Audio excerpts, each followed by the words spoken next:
Hoy trataremos el tema de polimorfismo en orientación a objetos. Quizás uno de los conceptos más difíciles, además de la abstracción y el encapsulamiento. Podemos ver aquí que el tipo de polimorfismo lo hemos dividido en 4 tipos distintos, aunque el tipo más común cuando se habla de polimorfismo a secas o el polimorfismo por default, digamos, es el polimorfismo por herencia. Pero hay 3 tipos más de polimorfismo que seguramente los hemos usado, son estos de aquí, ¿sí? Sin darnos cuenta en realidad que los habíamos empleado, ¿sí? Como aquel que anda en la bicicleta y no se da cuenta de por qué no se cae de la bicicleta, pero no se cae. Entonces, vamos a iniciar por el polimorfismo por sobrecarga. Aquí en naranja podemos ver los tipos de polimorfismo que son básicamente para cualquier lenguaje que esté orientado a objetos. Y podemos ver de este otro lado cómo el concepto cambia de nombre, ¿sí? Cuando se utiliza con C#. Entonces, por ejemplo, el polimorfismo por sobrecarga se conoce como overloading, ¿sí? ¿Qué quiere decir sobrecarga? Pero, por ejemplo, hay otros tipos como el paramétrico, ¿sí? Podemos verlo aquí, el tipo de polimorfismo paramétrico, que es básicamente generics, el polimorfismo por herencia, ¿sí? El polimorfismo por cohesión, fíjense que el polimorfismo por cohesión en orientación a objetos se conoce en C# como una conversión implícita, ¿sí? No definida explícitamente, digamos, de tipo de datos, ¿sí? Entonces, bueno, vamos a ver un ejemplo de cada uno de estos. Iniciamos por sobrecarga o overloading. Bueno, aquí tenemos un ejemplo, ¿sí? En C# de polimorfismo por sobrecarga. Podemos ver 2 métodos que justamente están sobrecargados, que son sumar, que recibe 2 enteros, y aquí tenemos sumar, que recibe 2 string. ¿Qué es lo que hacen? Básicamente el que recibe enteros suma algebraicamente y el que recibe string concatena los valores de los parámetros, ¿sí? Fíjense que aquí cuando con el IntelliSense ponemos sumar, me dice 1 de 2 porque justamente tiene 2 formas el método sumar, ¿no es cierto? Una forma con parámetros enteros y otra forma con parámetros del tipo string. Si ejecutamos ahora nuestro programa de prueba, vamos a darnos cuenta de lo que les estoy diciendo. Fíjense, sumar 1 más 3, vamos a obtener un 4, pero aquí lo vamos a ver, ¿sí? Fíjense con el debug, ¿sí? Inspeccionando la variable sumar, y me dice que hay un 4. En cambio, en la variable que se llama concatena, dice llora la calecita porque sumó 2 strings, llora y la calecita, ¿sí? Entonces, bueno, evidentemente aquí vemos un ejemplo claro, ¿sí? De lo que es el polimorfismo por sobrecarga o overloading al que nos referíamos en la filmina siguiente, que está indicado con esta flecha de color verde.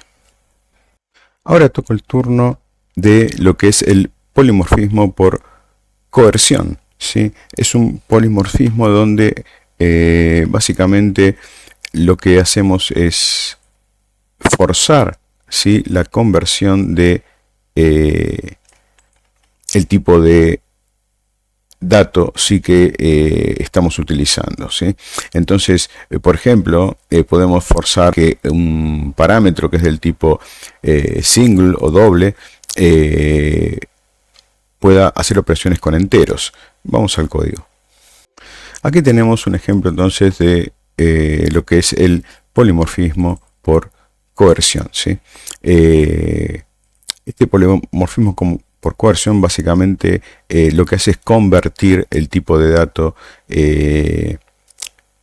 dándonos de esta manera dos formas del método mitad de. ¿Sí? Este método lo único que hace es justamente calcular la mitad del valor pasado por parámetro. Pero fíjense que es del tipo double. ¿Sí? ¿Qué quiere decir? Que yo en el ejemplo, para que se note bien lo que estamos haciendo, fíjense, estamos pidiendo la mitad de A, pero A es un entero. O sea, le estamos pasando un entero a un método que recibe un doble. ¿Sí? Y en el otro ejemplo, la mitad de B. B sí es del tipo doble. ¿Sí? Yo podría haber hecho una sobrecarga de este método, ¿sí? Una sobrecarga con enteros, pero no es necesario. O sea, ¿a qué me refiero con sobrecarga? Podríamos haber hecho esto y poner acá un int, ¿sí? Entonces ahora sí tengo explícitamente lo que es el método mitad de sobrecargado. O sea, esto ya sería un polimorfismo por sobrecarga. Pero justamente no queremos hacer esto, entonces lo que vamos a hacer es utilizar lo que es el polimorfismo por coerción. Entonces, fíjense aquí como le estamos pasando un entero al método, cuya firma no recibe un entero, recibe un doble, lo va a convertir automáticamente, ¿sí? En forma implícita a un doble, lo va a guardar en la variable dato y va a realizar el cálculo sin ningún problema, ¿sí? Vamos a ejecutarlo y ver con el debug si esto funciona. Fíjense, ahí le pasó en la variable A un 1, ¿sí? En cambio, la mitad es 0.5, o sea, ha funcionado perfectamente, ¿sí?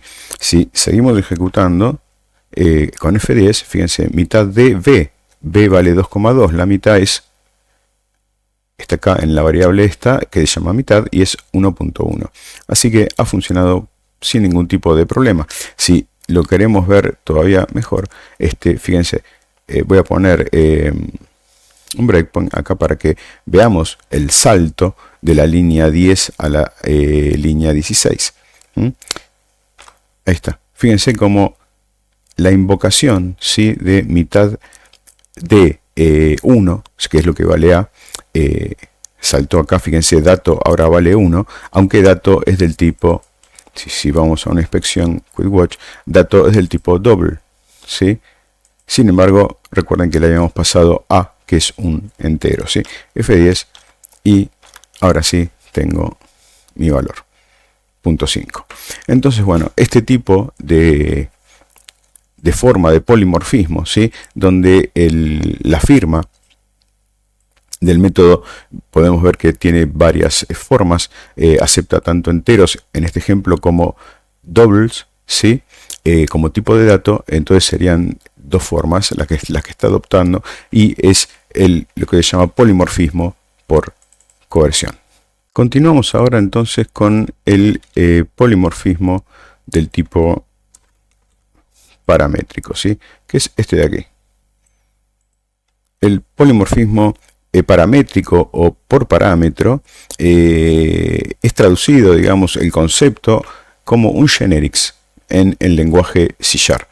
¿Qué quiere decir esto? Que vamos a poder hacer clases que sean del tipo diversos, ¿sí? Para el ejemplo, estamos utilizando un list, que es una clase que va a adoptar en este ejemplo dos formas: una lista de enteros, fíjense, en la línea 7, y una lista de strings en la línea 12.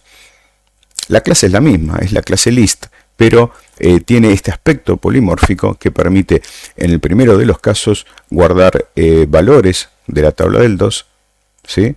0, 2, 4, y en el segundo ejemplo va a guardar nombres o strings, ¿sí? Son nombres de premios Nobel argentinos, ¿sí? Como Leloir, Milstein y Hussey, ¿sí? Entonces, si ejecutamos esto, voy a poner un breakpoint, tenemos acá el primer list que guarda números enteros, ¿sí? Y el segundo list se ve acá en el debug, donde está guardando la lista de 3 premios Nobel argentinos. El último caso de polimorfismo es el polimorfismo por herencia. Este polimorfismo, que vamos a marcar ahora, aquí está el último tipo de polimorfismo, es el polimorfismo más utilizado y el que se conoce por default. ¿Sí? El polimorfismo, cuando uno se refiere a herencia sin especificar el tipo, se está refiriendo a este tipo de polimorfismo por herencia que nos permite básicamente sobreescribir o reemplazar o anular un miembro de la clase base en la clase derivada. Tal vez sea el más difícil de comprender, pero vamos a un ejemplo, ¿sí? Acá está. En este ejemplo, lo que hemos creado son tres clases del tipo empleado. Fíjense, empleado, que es la clase base, una clase derivada que se llama empleado contratado, que hereda de empleado, y empleado por hora, que hereda también de empleado. ¿Cuál es la diferencia entre cada uno de estos empleados? Es el sueldo. Fíjense que el primero cobra 100, el segundo 200 y el tercero cobra 300. Entonces, ¿qué pasa? Al empleado contratado no le sirve cómo está implementado el sueldo de un empleado. Entonces acá hace un override y sobreescribe esta propiedad seteando el valor correcto para un empleado contratado. Lo mismo hace el empleado por hora, que sobreescribe la propiedad virtual de un empleado, ¿sí? Sobreescribe, recuerden, es la parejita esta virtual override, ¿no? Virtual override para el empleado por hora también, y pone el sueldo correcto, que es de 300, ¿sí? Este código, si hacemos ingeniería inversa, podemos verlo en un diagrama de UML que tal vez sea mucho más, como dicen, una imagen vale más que 1000 códigos, ¿no? O palabras. Entonces fíjense, donde el empleado, que es la clase base, aquí está, tiene un sueldo de 100 y es la clase de la cual heredan el empleado contratado y el empleado por hora, cuya diferencia en este caso es nada más que el monto de los sueldos. El empleado es de 100, el empleado contratado y el empleado por hora es de 300, ¿sí? 100, 200 y 300. Y aquí se ve básicamente un caso de polimorfismo donde todos los empleados tienen un sueldo, pero cada uno tiene una implementación en particular. También debemos recordar que un empleado contratado es un empleado. Si leemos, digamos, este diagrama hacia arriba, de esta manera, ¿sí? Podemos decir que un empleado contratado es un empleado y un empleado por hora es un empleado, ¿sí? Recuerden también que si lo leemos hacia abajo, estamos hablando de herencia, ¿sí? Entonces podemos decir que un empleado hereda o extiende a un empleado contratado, y lo mismo que un empleado hereda a esta clase derivada, empleado por hora. Vamos al código.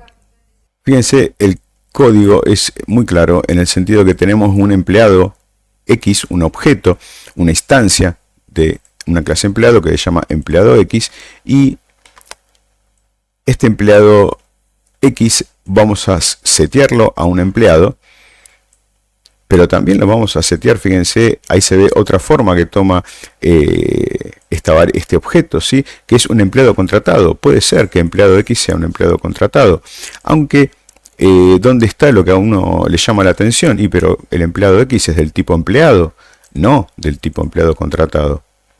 El empleado X es del tipo empleado, no del tipo empleado por hora. Bueno, justamente eso es lo que nos permite la herencia, es hacer este tipo de conversión implícita, donde una clase derivada es un clase base, ¿sí? En este caso, un empleado contratado es un empleado por hora es un empleado, y evidentemente que un empleado es un empleado, ¿sí? ¿Cuál es la diferencia? Básicamente que van a cambiar los sueldos, y Sillar se va a dar cuenta y nos va a poner el valor correcto del sueldo en cada una de estas instancias, ¿sí? Porque recuerda cómo fue creada, ¿sí? Aunque recordemos que el tipo sobre el cual está definido, ¿sí? Inicialmente el empleado X, el objeto empleado X, es del tipo empleado, ¿sí?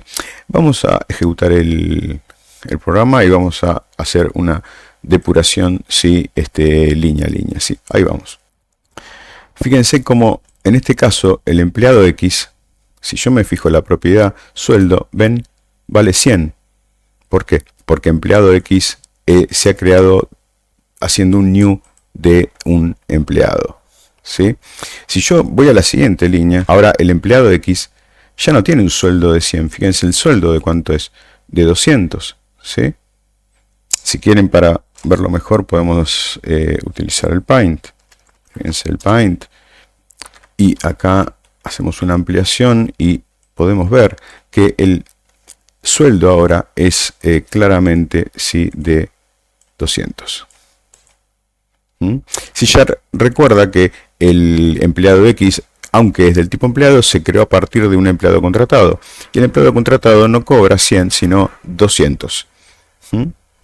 Perfecto. Esto es por el virtual override que hicimos. Si ejecutamos la línea que sigue, ahí está. Ahora el empleado X, fíjense el sueldo, ya no es ni 100 ni es 200, sino que es 300. Ahí está, ¿sí? Es de 300 el sueldo del empleado X, aunque es del tipo empleado, ¿sí? Cosa que se ve claramente acá, pero cuando hicimos el new lo hicimos a partir, ¿sí? De un empleado por hora. Entonces ha reemplazado mediante el override la propiedad sueldo de un empleado, reemplazando así el 100 por un 300.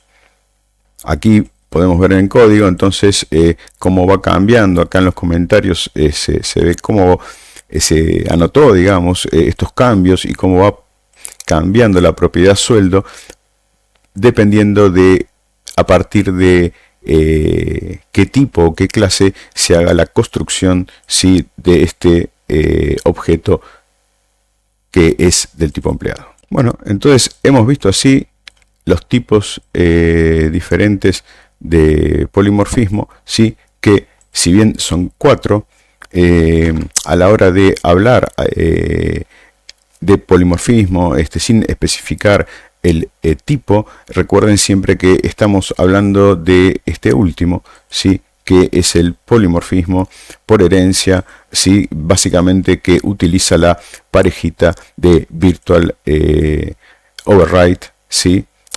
Para reemplazar los miembros. En este caso fue una propiedad, pero podría haber sido un método, ¿sí?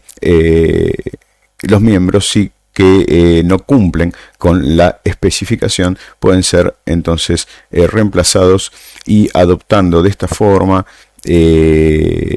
un polimorfismo, ¿sí? Por herencia. Espero que se haya entendido. Cuídense y nos vemos la clase que viene.